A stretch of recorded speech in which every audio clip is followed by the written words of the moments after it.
Greetings, CYBERDOGs and citizens of the interbubs! This is RENDOG coming at you from the Enchanted Wizard's Cave in this Let's Play Minecraft Survival series. In the previous episode, we installed a sweet delivery railway line between the quadruple mob spawner and our enchanting facility, and we also created for ourselves our very first enchanted diamond pickaxe known as Terra Reborn. Isn't she a beauty?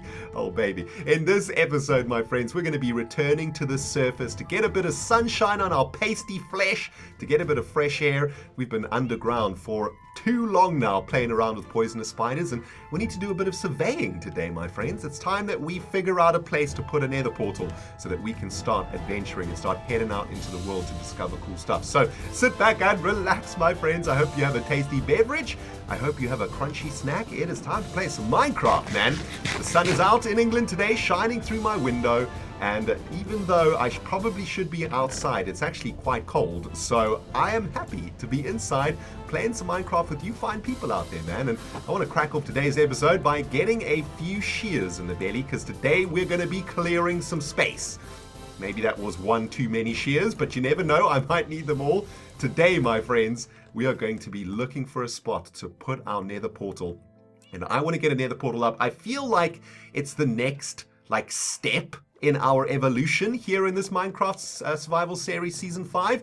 I feel like I want to venture out into the unknown, discover some sweet stuff, and more importantly, try and find a freaking mesa biome. I've been trying to find a mesa biome, well, the entire time I've been playing this series. There's a freaking witch over here, and I have not managed to find one yet. And the reason I want to find a mesa biome is because in new mesa biomes now, we can get ourselves a ton of gold, and I want to start finishing off my granny dog monument, and for that I need a bunch of gold. So I want to find a mesa biome, and for that we need to go to the nether. We need to travel long distances and start loading some new 1.10 chunks, and hopefully we can find some sweet stuff. Now guys, I have been doing a little bit of fishing. I finished off our Lure 3, Unbreaking 3, Mending, Luck of the Sea 3 fishing rod, now that we've got all that XP to work with from our quadruple mob spawner. And I have pulled out some interesting books, nothing too spectacular. A few Efficiency 4 books and a Punch 1 book and a few decent bows. We've got an Infinity Unbreaking bow here, which is a great start for a brand new bow of awesomeness. And yeah, mostly I've just been pulling out more fishing rods, which is kind of annoying, and a ridiculous amount of saddles, but I've got an insane amount of name tags, which is absolutely amazing. I'm going to keep one of these on me at all times, just in case we encounter another infected villager at some point, and we can then name that zombie so that it does not despawn. And yeah, we tried to do that once before, but it failed, and this time around, I'm ready, man. I'm ready with the name tags. We got the name tags out of the fishing, which is what we wanted to do. I wanted to try get some mending books out of fishing, but that hasn't happened yet. I fished for about an hour last night and didn't really get much, unfortunately. But that's okay. That's okay. We're taking it one step at a time. One step at a time, baby. We got Terror in the last episode. Efficiency 4, Unbreaking 3, Fortune 2. Amazing. Absolutely love this pickaxe, and it's going to help us a lot in the coming episodes. Now, let's talk about a potential place for a nether portal temple of some kind. I want to create some sort of beautiful temple where our nether portal is going to be situated in. And this over here is the island of the glowing tree. This is the tree that glows at night for some unknown reason. And I reckon this little island thingy might be a pretty decent location for a nether portal or for a nether portal temple. You know, this is kind of like a mystical island. We've got a glowing tree that for some reason is, I don't know, magically on fire within its roots. I don't know why that thing is glowing, but this island seems to have some sort of mystical quality to it, and I kind of like that. So what I thought we could do today, guys, is we could clear away all of this foliage that is covering this mountain. That's why I made all of these shears, so we can get rid of this quick, fast, and in a hurry. Look at this, man. Just clear this jazz out. Now, I got to be really careful around this tree, though. There is obviously some sort of a light glitch happening with the blocks around this tree, and if I break any blocks that are close to this tree, it might break that glitch. So I'm going to try keep a good safe distance from our tree, and I've been thinking a little bit about what we could do with this tree. I kind of want to create a beautiful sort of shrine or something around it. the thinking being that because this tree is glowing, the people that live here on the jungle mountaintop have come to sort of see the tree as a god or something like that, and that's why they've called it the god tree. And we need to somehow, create some sort of a shrine or some sort of an amazing temple or something like that around this tree to signify its awesomeness. And maybe that shrine could connect into our nether portal temple section. So quite a few sweet ideas that are sort of flushing through my head at the moment to do with this area. I think the best thing to do, though, is to get this all cleared out, get it flattened out so we can get a better idea of what we're working with, and then hopefully the inspiration will start a flow and something fierce, baby. Now I want to get rid of all of this jazz, get rid of all of the jungle leaves, and it's probably good that we collect all of this stuff. I'll probably be using this at some point also, and hopefully we can then flatten this out. I think I'm probably going to have to flatten this mountain down to around the same level as the god tree, I suppose. I don't want to get too close to it, though. I'm not going to break any blocks very close to it. Let's sort of stick to the back side over here, right? Ooh, there's some mushrooms over there. I'll take those. So I'm making some pretty good progress here on the mountaintop, my friends. I've cleared away most of the foliage and I've started to flatten out the land a little bit so we can have a better idea of what we're working with. And yes, I know the sun has gone down. I want to work here at night for two main reasons. Number one, I want to see where that light glitch is actually kicking in, and it seems to be kicking in around this area. So I don't want to break any blocks very close to this tree. And number two, I want to hopefully at some point name tag an infected villager so that we can start getting some citizens living in our little fortress on top of the jungle mountaintop. So here we are, risking our lives for awesomeness, but that's just the way it is. This place is looking pretty good. It's looking pretty ugly right now, though, guys. I get this weird sense of guilt when I do this. I don't know. I know some of you guys are going to say that I'm, weird and that I'm a nerd, but for some reason, I feel really guilty when I do this in my world, especially in this part of my world, when I start breaking down these jungles and clearing away all of these blocks. We had to clear away a ton of blocks for our jungle mountain fortress over there, and once again I am taking down trees, cutting down freaking little mountains, and the reason I feel guilty is because these blocks are really old. These blocks have been with us pretty much since the start of the series now. They are probably 3 or 4 years old up here, and I don't know, something inside me wants to preserve them forever, something inside me wants to preserve the nature of them and to not actually break them down and leave them here. But of course that would be silly. We wouldn't be able to progress if we didn't actually break these things, and I just have to sort of get over it, man. But I don't know, I feel a little bit bad about it. Does that make me weird? I don't know. I guess I also feel a bit bad because I'm destroying the natural environment around here. It's such a beautiful jungle, and I'm just tearing it down and absolutely wrecking it. And I don't know, man. It's this jungle in particular. I don't know, maybe I'm biased, but I think it's one of the more beautiful jungles that I've seen, especially because it has these really deep sort of ravines and running gullies and these massive mountains inside of it. I know the jungles sort of spawn in this way, but I don't know, I have a particular fondness for this one. I think that it's particularly beautiful. Just like mamas think their children are the most beautiful things on earth, I think my jungle is the most beautiful jungle that's ever been spawned, okay? That's just the way it is. But yeah, we're going to need to make some progression here, guys. I do need to break some blocks, and we're going to be putting together a beautiful facility for a nether portal. Now, one of the reasons I'm super excited about getting a nether portal up is because snapshots for Minecraft 1.11 are currently coming thick, fast, and in a hurry.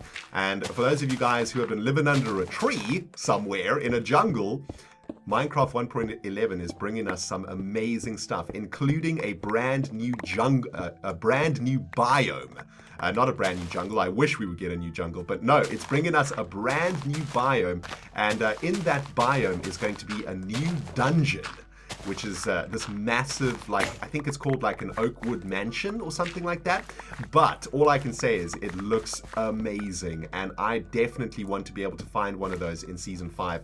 In order for us to do that, we need to travel very, very far, because a lot of the chunks around us here have been discovered already, and we're going to need to generate some brand new Minecraft 1.11 chunks at some point. And yeah, we're going to need a nether portal so that we can make that journey. So it makes sense for me that in this series our next step is to get a nether portal going, and that's exactly what we're doing here. So still a little bit of work to do around here, I guess, and I'm not sure how much more I want to flatten this mountain. I'm not sure how big I want to make this this nether portal temple, but This is not a lot of space, to be honest with you.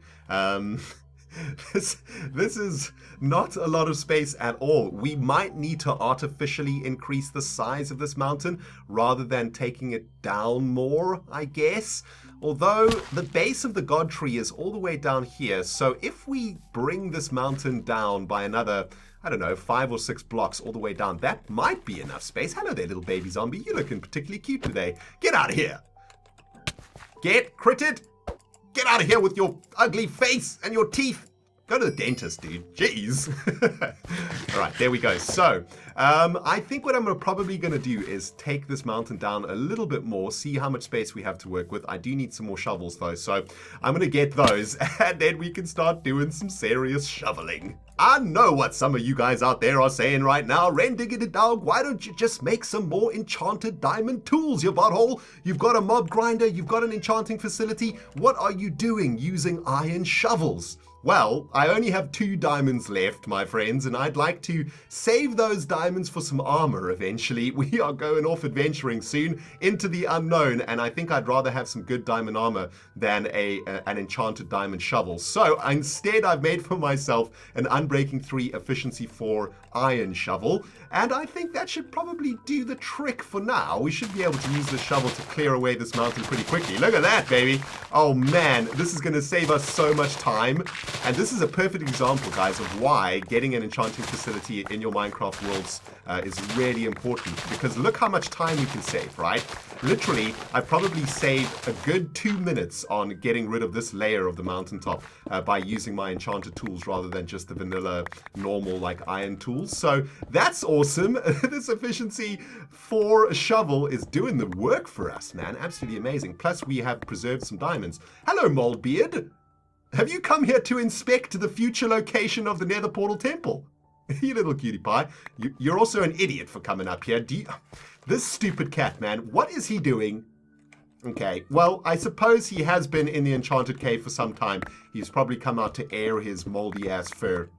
Get a little bit of fresh air in his lungs, I guess. That's all right, Moldbeard. You can hang out here with the CYBERDOGs for a little bit, but don't you run off anywhere. You hear me, you bastard? Also, make sure you keep creepers away from us. Thank you. CYBERDOGs, I gotta tell you something, man. I am so happy to be out of that cave spider infested hellhole that I've been trapped in for the last week or so. Here I am on a beautiful night in this jungle, breathing in the crisp evening air, and it feels so good. Every time I've been logging on to this world, I've been down there being bit in the butthole by a spider or shot in the face by a skeleton. It's been a grind, my friends, but here we are. It is beautiful. This is coming together real good. Just a few more layers that we need to peel away from this jungle mountaintop, and we will be able to see what we're working with. While I've been working up here, though, guys, I've been getting a little bit of inspiration. I've been thinking about stuff, which is generally what I do when I play Minecraft. I'm sure a lot of you guys do exactly the same thing. Minecraft is a great way for my brain to sort of disconnect and to just think about stuff, and I do most of my sort of thinking when I play this game, and today I was thinking about a little story that I wanted to tell you about, and it's kind of apt, I guess, for what we've been talking about earlier with regards to sort of damaging the environment and breaking everything down. And I suppose that's why this memory sort of came to my head. But check it out. I was looking at this beautiful area down here, and this river is just so gorgeous. This river reminds me of my childhood house that I used to live in a city called Johannesburg. And Johannesburg is the capital of South Africa, and it's where I spent most of my early youth, my teen years, I suppose, was in Johannesburg. And we lived in a suburb that kind of resembled this in a strange way. There was a city river that ran through our suburb, and the suburb was pretty much a valley like this. At the bottom of the valley was the river, and on each of the banks were the houses of the suburb, and we sort of lived on one of these banks. And my brother, the Real Gox, and I, Real Goxy is a couple of years younger than me. We used to go down to that river on the weekends just to go and hang out, you know, to go and play around. And a city river is a pretty interesting thing. It's interesting for a number of reasons. I guess it's not that interesting if you're an adult because a city river is absolutely disgusting. It is polluted beyond reason. There are all manners of weird things in a city river, from trolleys to car tires to, you know, cans to nappies to, I don't know, old radios. Oh man, it's just a ridiculous amount of stuff that you can find in a city river. But to a 12-year-old and a 10-year-old, a city river is basically a gold mine of awesomeness, right?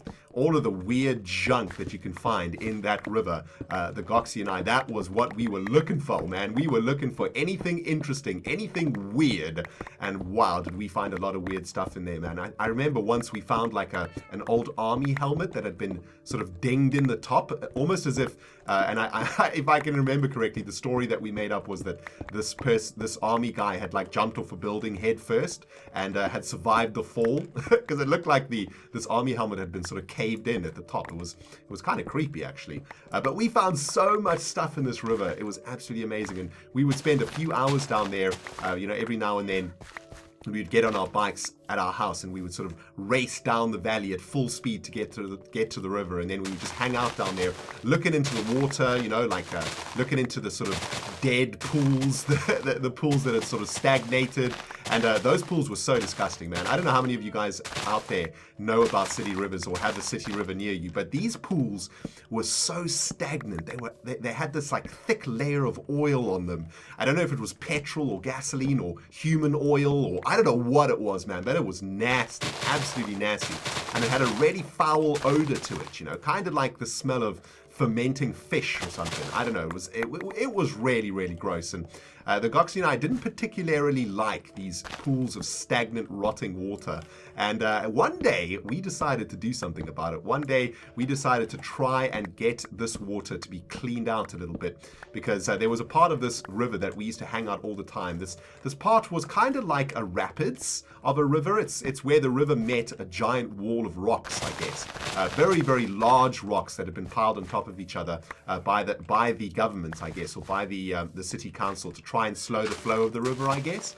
And what this blockage, or what this sort of man-made barrier in the river had done, was create a giant bit of stagnation behind it. The water was gathering behind it and then sort of seeping into the areas around the river and creating these really disgusting stagnant pools of fish oil and human juice, and I don't know what was in those things, man, but it was absolutely nasty.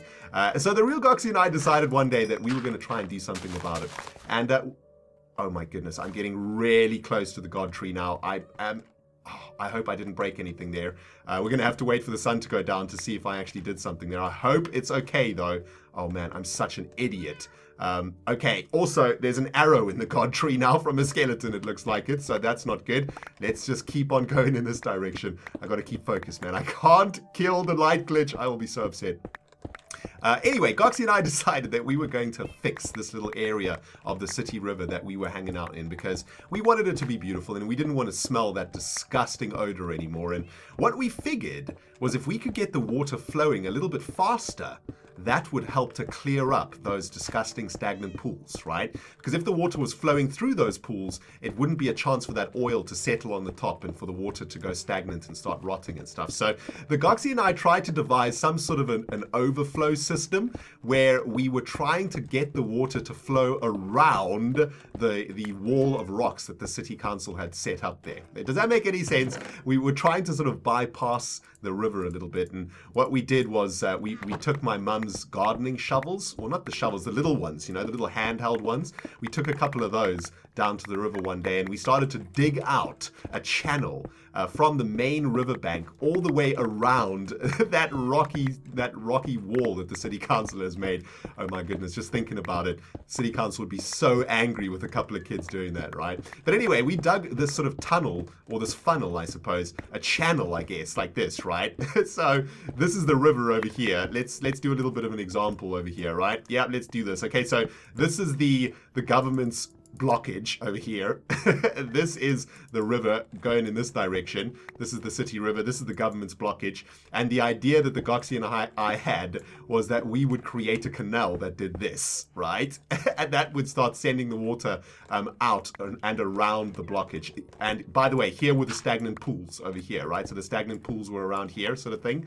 And we wanted to try get this section of the water flowing a little bit faster, because behind the wall, this water was really, really still. And we wanted to get all of this water sort of moving a little bit. It was a bit of a swampland, to be honest, and we wanted to get the water sort of moving a little bit. So we created this canal using my mum's gardening shovel, handheld gardening shovels, to dig this little canal that went all the way around. And the good news is it actually worked pretty good. It took us a couple of hours to do it on that particular day. We dug out this canal and we sort of went back home to have dinner. And I suppose for the next week or so, we forgot about it, right? Because that was the task for the day. That was the game that we were playing for the afternoon. We completed the game. We were happy with ourselves. We went back home and went to school for the week and, completely forgot about... Oh, my goodness. Okay, I've gone too far there again. We completely forgot about this channel that we had dug up. I think it probably was the next weekend or a couple weekends later. We returned to the river to see the progress of what we had done, to see if we'd made any progress at all. And the most awesome thing was two things. When we had dug out this canal, it obviously looked really sort of dug out and disgusting, and it looked like someone had taken a spade to it, and it sort of looked really man-made. But the next time we went back, the water, because of the friction of the water, I guess, had created a much more natural looking canal, right? The water had sort of flattened out the surfaces a little bit and smoothed it out a bit, and through the natural course of nature, I guess, had created a much more natural looking little river stream. Little flowers and little weeds and stuff had started to grow on the banks of it also, and it was starting to look really, really cool. And the really great news is that all of those little stagnant pools around this area, around the government's wall blockage, they were sort of clearing out, and the oil was no longer as thick. We could see the water was moving, and the most awesome thing was there was an area right over here, just where the main river flow sort of went out into our little canal. The water here was absolutely crystal clear, and in the water there were plants growing, little types of algae, I guess, or different types of water plants. They were growing in there. There were little insects flying around on top of the water, little water jumpers or whatever they're called, and it actually looked like a natural piece of river. Obviously, the rest of the city river was still disgusting, but that little section of river that the Goxie and I worked on looked really pretty. And we were really, really proud of ourselves, really happy that we had brought a little bit of natural beauty into what was otherwise a completely disgusting and destroyed city river. And I have no idea what ever happened to that canal. I don't think we ever went back there, or I can't really remember any other memories around that canal. But I do remember that day feeling so very good, so very proud of myself. With the sun on my face, I had created some sort of a natural regeneration project, I suppose, in this river in my suburb. And I remember the Goxie and I were really happy with ourselves. We felt really good. But yeah, anyway, that's the story that I wanted to tell you guys. Looks like I still have quite a lot of work to do here to clear this mountaintop. I'm going to have to do another 2 or 3 layers, it looks like it. And yeah, it turned out to be a much bigger project than I thought it was going to be. I was hoping we would get some foundations up today. But I think we're probably going to have to leave the episode here, my friends. I feel like I've been talking for a very long time. But listen, thank you so much for watching and so much for listening. I'll be very interested to hear if there are any of you out there who have similar experiences with the city river, and if you have any stories about anything weird that you have perhaps found in the city river. I know that you can find some pretty weird stuff in those things. Anyway, guys, that is it from me and Rentopia and the God Tree. Thank you so much for watching, and if you enjoyed it, man, hit that like button. We will see you guys in the next episode real soon, and we're gonna get a brand new nether portal lit up, and it's almost adventure time, baby. Super exciting. Moldbeard, get back to your cave, you freaking moldy ass bastard. We'll see you guys in the next episode. Goodbye, my friends.